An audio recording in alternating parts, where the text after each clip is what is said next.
Qual foi o critério que em Portugal se utilizou para escolher as pessoas que formaram a teoria que apoiou os governantes nas decisões que eles tomaram?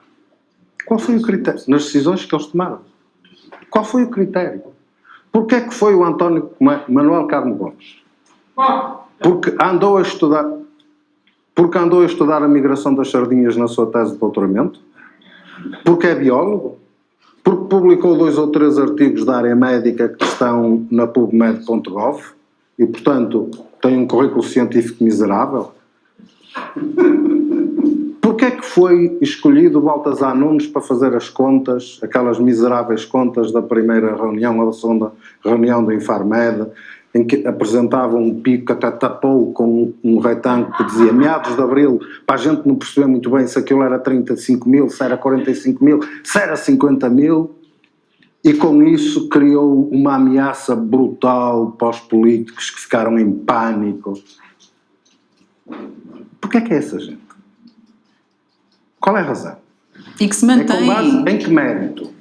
E que se mantém apesar Porque de falharem. Porque é que o Estado português, que tem leis orgânicas, as quais prevêem que há um Conselho Nacional de Saúde Pública. Eu nem sei sequer quem é que faz parte do Conselho Nacional de Saúde Pública e também me questiono como é que foram escolhidos os que fazem parte desse Conselho.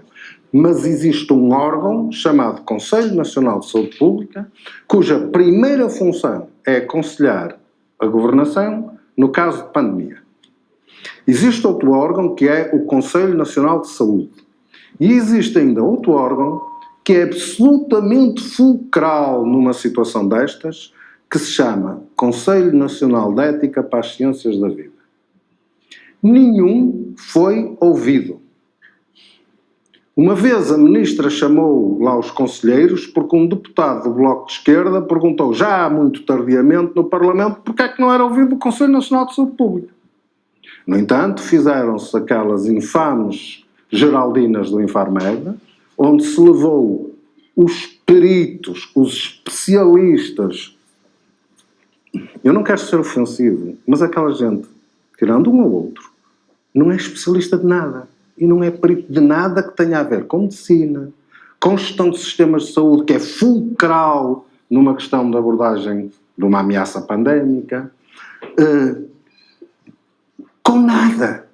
Eles não sabem de rigorosamente nada, a não ser de olhar para uns números que nem sequer creio que estejam corretos, e já digo porquê, meter aquilo nos modelos matemáticos que são inventados não sei onde nem porquê, com uns intervalos de confiança monstruosos, que portanto garantem incerteza zero, e depois dizer vamos ter 50 mil casos de Covid por dia em abril, em meados de abril. Eu vou-vos contar uma história.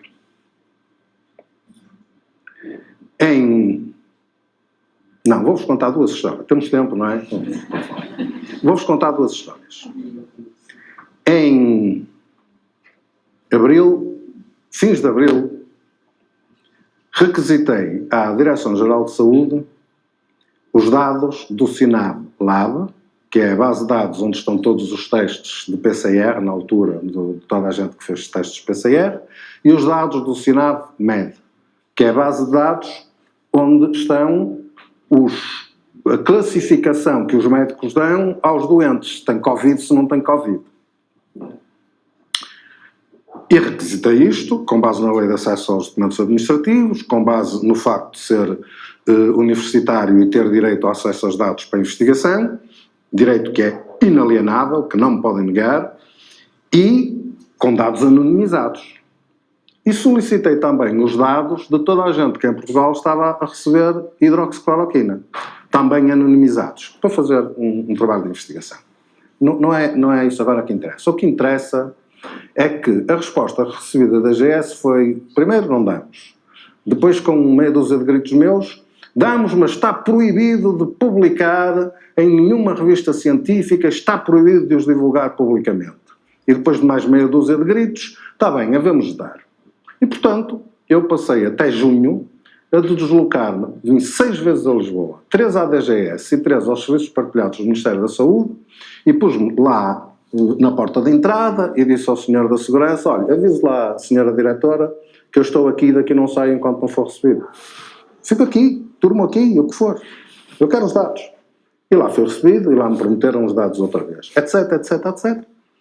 Até que, tendo este relatório todo, as cartas todas, tudo o que se passou, contactei uma senhora jornalista do Expresso e disse: olha, passa-se isto, eu já não consigo mais. Pedi demissão de todas as funções que desempenho no Ministério da Saúde, das quais não sei porque é que ainda não fui demitido, mas pronto, talvez por falta de coragem, e pedi a demissão e contactei a senhora jornalista, que fez um telefonema para o Ministério. E no dia seguinte eu fui chamado ao secretário de Estado, que me disse: pá, nós não queremos que se demita, nós damos os dados. Pronto, e eu fui ver os dados. Na altura havia 700 mil linhas de um ficheiro Excel de análises. E eu dei-me ao trabalho, vocês não acreditam, mas é verdade, eu dei-me ao trabalho de passar noites e noites a fio a ver linha a linha. Não é fazer análises sistemáticas, é ver linha a linha, 700 mil. 190 mil dessas, mais de 190 mil de 700 mil análises, não se sabia a quem pertenciam. Epá, a quem pertenciam?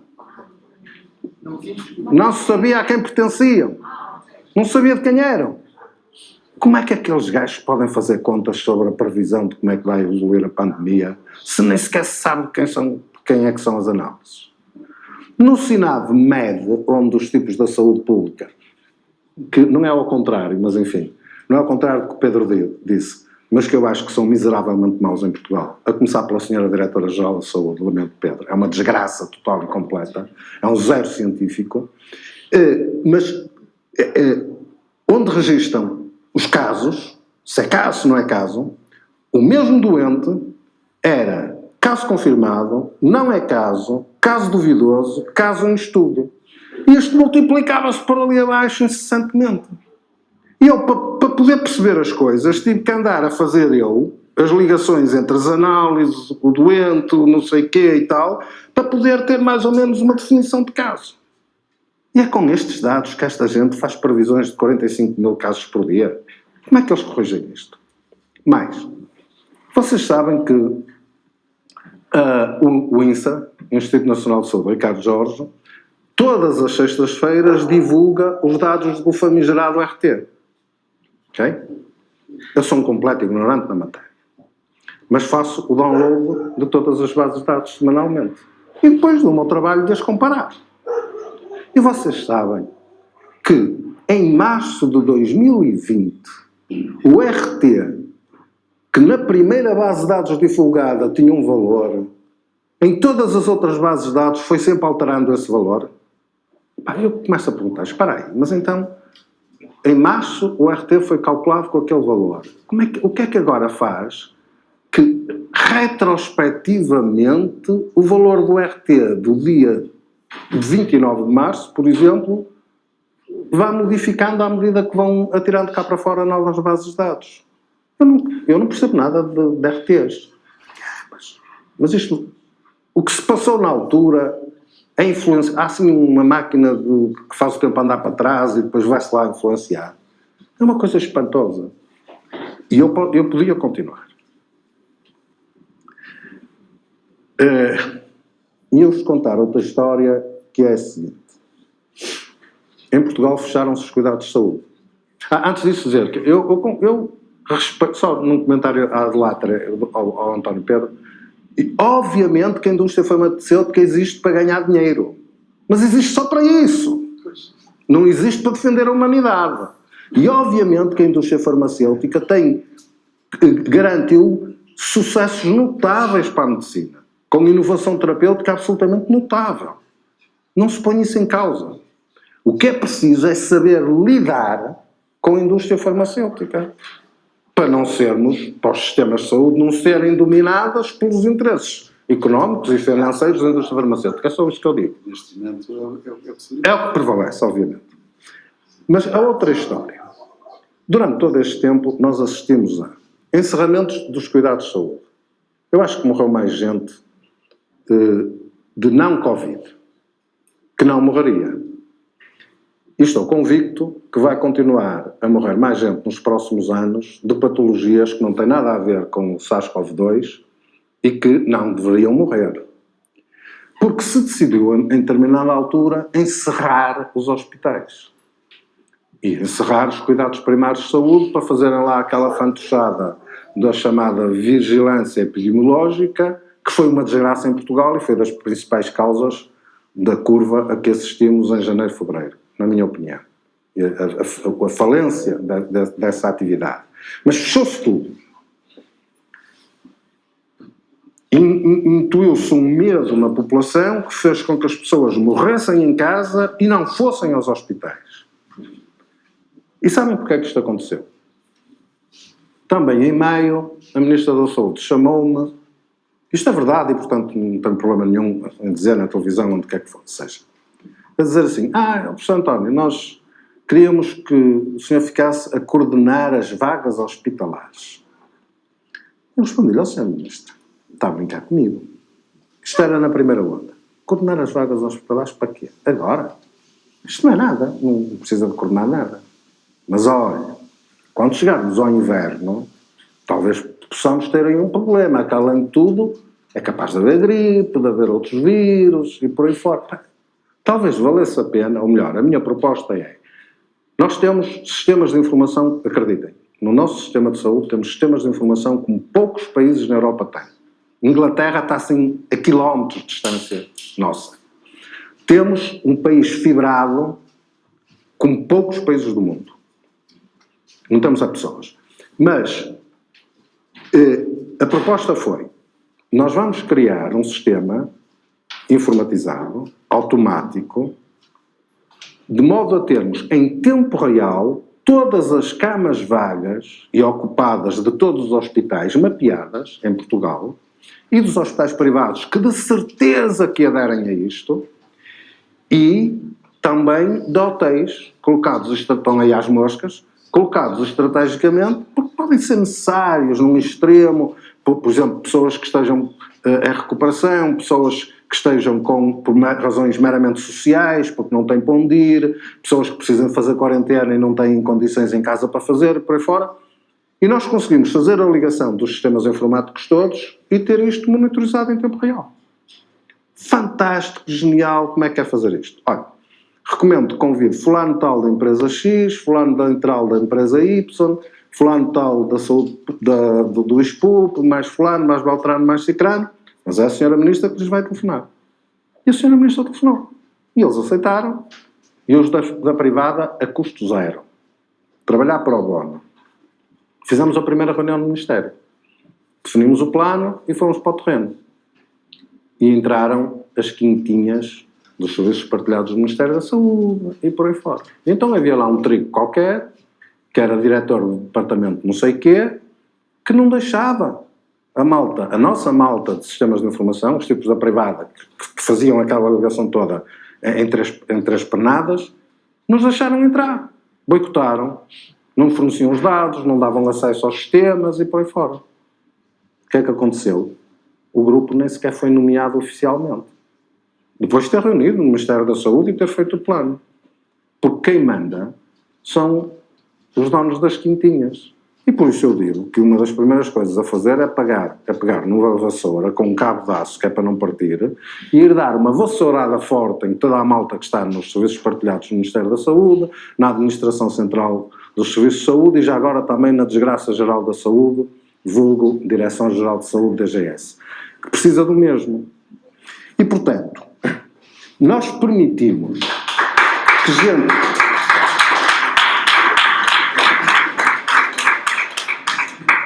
Nós, em Portugal, à revelia da lei orgânica do Estado, apoiados por um presidente que eu não vou classificar, mas que teve imensa responsabilidade nisto, permitimos que um conjunto de ignorantes definissem nas reuniões ad hoc do Infarmed o que devia ser a política de saúde para a abordagem da pandemia em Portugal.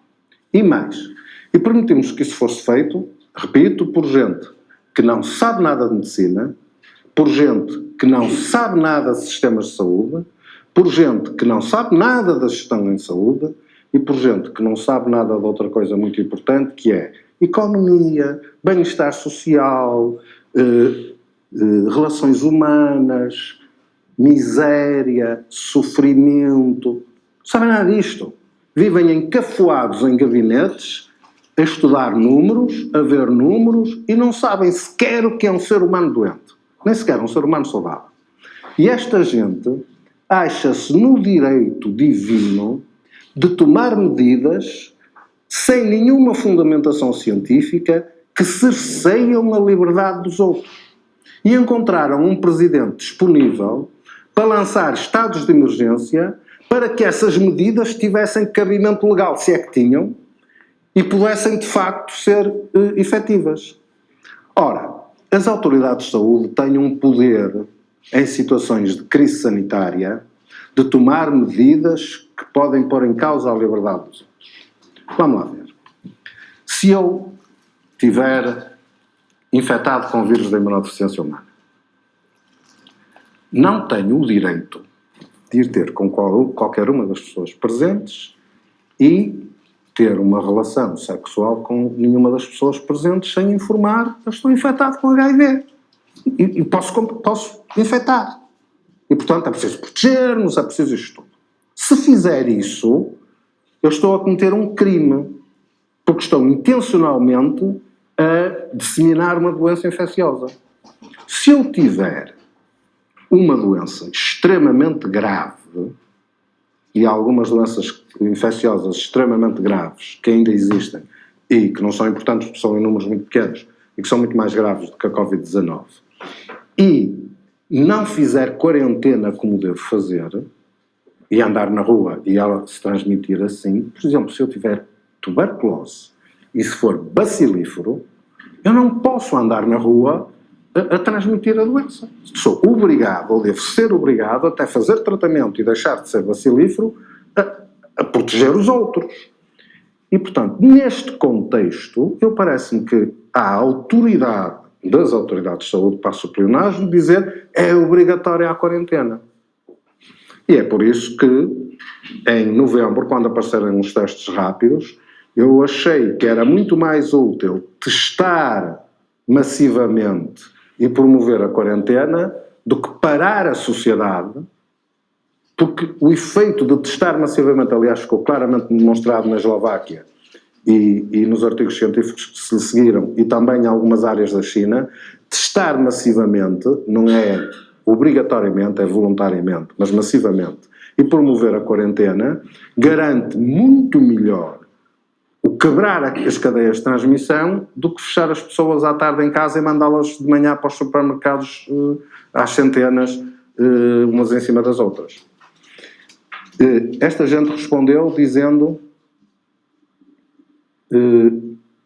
não há modo como testar mais. E a Ministra da Saúde respondeu-me por escrito, eu tenho essa respondência toda, a dizer estamos a pensar nos lares passar a fazer isso. A verdade é que, meses depois, em fevereiro, já na fase descendente do drama que passámos em janeiro e fevereiro, o gênio Manuel Carmo Gomes veio dizer é preciso testar mais, esqueceu-se de dizer que não serve para nada testar se não houver quarentena, e eu vou-me embora destas reuniões. E foi esta gente que não tem nem sequer noção do que são os direitos humanos, dos direitos de cidadania, que orientou, que serviu de base pseudotécnica, que permitiu que o Presidente da República ou o Primeiro-Ministro viessem dizer, ouvidos os especialistas, decidimos. Agora eles não ouviram especialistas nenhuns. Há lá um ou outro que lá esteve e que se manteve muito calado, porque as instituições a que pertencem dependem de subsídios do governo, e quando o governo não é da cor deles, eles migram para Paris porque o ar está irrespirável. Quando o governo é da cor e dá subsídios, eles mesmo discordando calam-se muito caladinhos. E portanto houve lá alguns que são de facto gente com currículo científico, mas que preferiram ficar calados. Preferiram não vir publicamente denunciar os disparates que estavam a ser feitos, o que é se calhar ainda mais grave. Mas a esmagadora maioria dos que lá estavam serviram apenas para dar sustentação àquilo que o governo queria fazer com base nestas idiotices. E, portanto, os hospitais foram fechados por uma simples razão, porque não se sabia o que se estava a passar nos hospitais. Eu digo mais, que é para depois a ordem dos médicos me pôr um processo disciplinar.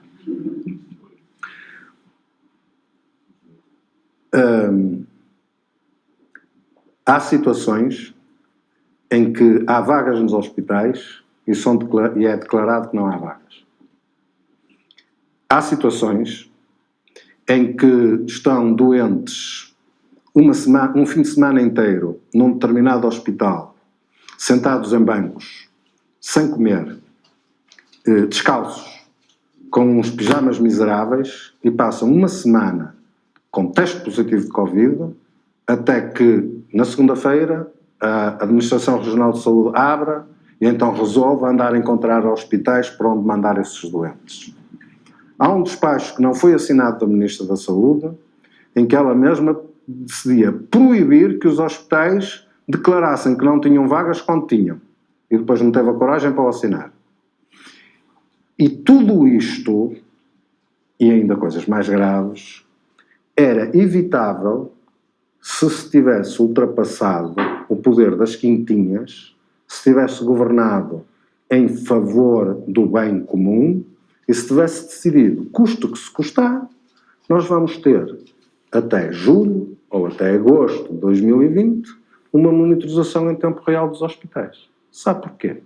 Porque a taxa de ocupação dos hospitais portugueses em 2020 foi incomparavelmente menor do que em 2019, em pleno período de pandemia. Porque em janeiro de 2021 a taxa de ocupação dos nossos hospitais foi menor do que em janeiro de 2020 e do que em janeiro de 2019, que não tinha pandemia. Porque a taxa de ocupação das nossas unidades de cuidados intensivos em 2020, a partir do momento em que decidiram encerrar os hospitais, baixou assim, tumba, 30%. E manteve-se sempre abaixo da taxa de ocupação dos cuidados intensivos em 2019. E, no entanto, vieram para aí uns fantoches alemães, dois, fazer de conta que vinham resolver o problema dos cuidados intensivos a abrir uma unidade de 4 camas que estava aí num hospital privado que ainda não tinha contratado médicos para pôr aqueles ventiladores a funcionar. E há um parolo de um ministro nosso que diz, eu até falei com o meu homólogo alemão, que disse que os amigos são para as ocasiões. E o combate à pandemia serviu para esta gente vir a público demonstrar o seu provincianismo. Eu sou provinciano e com muita honra, mas não gostaria, tento muito não ser provincianista. Mas aqueles tipos são tão provincianos que até têm a lata de dizer que falaram com um homólogo alemão que disse que os amigos são para as ocasiões porque mandou 2 médicos para Portugal para resolver um problema de unidade de cuidados intensivos que nunca tiveram taxa de ocupação acima de 85%. Nem mesmo no período mais crítico da pandemia. Eu tenho esses dados comigo e, portanto, podem me acusarem do que quiser que eu mostro. E eles não sabem que eu tenho esses dados, que é outra questão. E é verdade que isto é assim, porque houve a capacidade de aumentar as vagas nos cuidados intensivos. Porque há um truque fantástico que é utilizado, que é as camas ativas. As camas ativas são uma coisa genial. Porque é assim. Imagina só uma unidade de cuidados intensivos ou um hospital com vagas de cuidados intensivos, mas de repente fecha-se 3 ou 4 camas. Deixam de ser camas ativas. Passam a ser camas inativas. Portanto, as vagas passam a ser menos, porque aquelas camas foram fechadas. Se vir as bases de dados, vai perceber que num dia há uma capacidade instalada de 910 camas. No dia seguinte, passa para 1000 e tal camas. Num país, de um momento para o outro, em 24 horas, mudar de 900 e tal para 1000 e tal, foram os famigerados ventiladores chineses que aí chegaram e que não funcionavam, que fizeram isso. Não foram. Não foram. Foi porque a capacidade, o conhecimento do sistema e a capacidade de gestão do sistema do nosso Ministério é zero. Absolutamente zero. E, portanto, andaram a fazer uns cheirinhos à pressa, todos os dias de manhã a telefonar. Olá, quantas vagas é que tens hoje aí no teu hospital? E eu tipo dizia, tenho 900 e tal. Pronto, e vai. Ou tenho, não é 900 e tal, que só se matar todas. Tenho 10, tenho 20, tenho 30. E quantos donos tenho? Tenho X. Quantos são Covid? São Y. Quantos são não Covid? São não sei o quê. E fazia-se o fecheiro em Excel e mandava-se todos os dias para o Poder Central. Mas depois tem aqueles relatos de alguns médicos em direto na televisão a dar aquele cenário muito caótico e de que nos seus hospitais não tem absolutamente cama nenhuma e estão pessoas nos corredores e sabe-se lá mais o quê. E a falar com máscara para a câmara, porque isso também podem pegar através da máscara, através da câmara. Exato. Eu não inventei nenhum número. Os números são aqueles que as entidades oficiais têm. E os números falam por si. Podem gritar o que quiserem, podem inventar o que quiserem. Os números estão lá.